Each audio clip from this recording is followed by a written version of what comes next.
어릴 적 놀이터에서 가장 인기 있는 놀이기구는 그네와 미끄럼틀이었습니다. 미끄럼틀은 차례대로 기다렸다가 내려오면 되는 일이라 금방금방 순서가 돌아왔습니다. 하지만 그네는 쉽게 순서가 돌아오지도 않았고 오래 탈 수도 없었습니다. 그런데 어느 날 놀이터에 아무도 없었습니다. 그래서 저 혼자 놀이터를 독점하고 놀 수 있었습니다. 혼자서 질릴 때까지 미끄럼틀을 탔습니다. 그리고 제 눈에 드디어 그네가 들어왔습니다. 그네의 줄을 잡고 발판에 발을 올리고 앞뒤로 몸을 흔들었습니다. 끼익끼익 소리가 마음을 더 두근거리게 했습니다. 귀 밑을 지나가는 바람이 기분이 좋았습니다. 신이 나서 몸을 더 크게 굴렀습니다. 아무도 말리는 사람이 없어서 반동은 점점 커졌습니다. 그리고 순간 너무 빠른 속도에 왈칵 겁이 났습니다. 결국 그네에서 손이 미끄러져 땅바닥에 곤두박질 쳤습니다. 모래가 많아 크게 다치지는 않았지만 그 뒤로 그네가 무서워졌습니다. 누구나 어릴 때 가지고 있는 이런 두려운 기억이 하나쯤은 있는 것 같습니다. 마음속에 자리 잡은 이 두려운 기억을 이겨내는 것은 꽤 오랜 시간이 걸리는 일입니다. 오늘 소개할 동화책 동화 쓰는 고양이 똥꼬에도 그런 이야기가 나옵니다. 똥꼬는 동화 쓰는 엄마와 살고 있는 고양이입니다. 똥꼬의 진짜 엄마는 어느 눈 내리던 밤 자동차 사고로 잃게 되었습니다. 엄마를 잃고 길에서 애처롭게 울고 있던 아기 고양이를 데려다가 똥꼬라는 이름을 지어준 것이 동화 엄마였지요. 고양이 똥꼬의 하루는 엄마가 출근한 이후에 시작됩니다.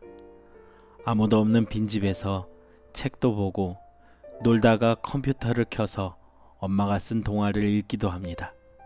그렇습니다. 똥꼬는 사람처럼 글을 읽는 특별한 고양이였던 것입니다. 똥꼬는 동화 엄마가 쓴 이야기를 몰래 고쳐놓기도 합니다. 하지만 똥꼬는 집 밖으로 절대 나가지 않았습니다. 바깥 세상에는 똥꼬가 정말 두려워하는 자동차가 있었기 때문입니다. 엄마 고양이를 자동차 사고로 잃은 밤의 기억을 똥꼬는 아직도 생생하게 기억하고 있었던 것입니다.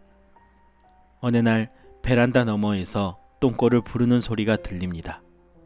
길고양이 까미였죠. 까미는 자동차가 무서워 세상으로 나가기 두려워하는 똥꼬를 응원해 줍니다. 똥꼬는 용기를 내 집 앞에 나무를 타고 드디어 밖으로 나옵니다. 밖으로 나온 똥꼬는 까미와 함께 꽃밭에서 놀며 즐거운 시간을 보냅니다. 하지만 곧 똥꼬는 길고양이 친구들의 삶이 쉽지 않다는 것을 알게 되지요. 사람들이 버린 음식물 쓰레기를 뒤지고 도처에 위험한 것들이 널려 있었습니다. 그러다 길고양이 친구 중 하나가 아파트 경비 아저씨에게 붙잡혔다는 것을 알게 됩니다. 친구를 걱정하며 울음을 터뜨리는 까미를 보고 똥꼬는 친구를 구하기로 결심합니다. 과연 똥꼬는 친구를 구할 수 있을까요? 그리고 똥꼬와 엄마가 쓰는 동화책은 어떻게 될까요? 동화 쓰는 고양이 똥꼬에서 만나보세요. 누구에게나 두려운 일이 있습니다. 그네에서 떨어진 후 저는 오랫동안 그네를 타지 못했습니다. 다른 친구들이 그네 타는 걸 지켜보거나 밀어주기만 했던 기억들이 납니다. 시간이 지나 키가 크고 마음이 단단해지자 더 이상 그네 타는 일이 두렵지 않아졌습니다. 우리 아이들에게도 똥꼬에게 자동차, 저에게는 그네와 같이 두려운 일이 있을 수 있습니다. 그것을 이겨내는 것은 꽤 많은 시간과 노력이 필요할 수 있습니다. 때론 지금 잘 하고 있다고 조금만 힘을 내라는 응원이 필요하기도 합니다. 이 동화책은 그까짓 것쯤 아무것도 아니야, 너나 할 수 있어 라고 용기를 주며 응원해 줍니다.